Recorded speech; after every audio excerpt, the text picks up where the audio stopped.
Hello everyone, welcome to this video. In this video I will tell you some important sentence, so listen to be carefully. English sentences with Urdu translation.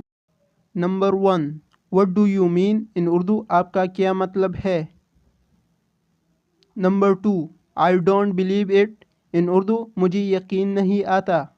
Number 3. That's not fair. In Urdu ये मुनासिब नहीं है.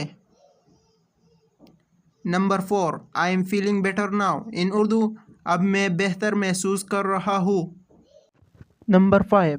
Can you help me please. In Urdu क्या आप मेरी मदद कर सकते हैं. Number 6. I don't have time. In Urdu मेरे पास वक्त नहीं है. Number 7. That's enough. In Urdu बस बहुत हो गया. Number 8. I am learning English. In Urdu मैं अंग्रेज़ी सीख रहा हूँ. Number 9. I am waiting for you. In Urdu मैं आपका इंतज़ार कर रहा हूँ. Thanks for watching. If you like these videos, so please leave a comment below and let me know your thoughts.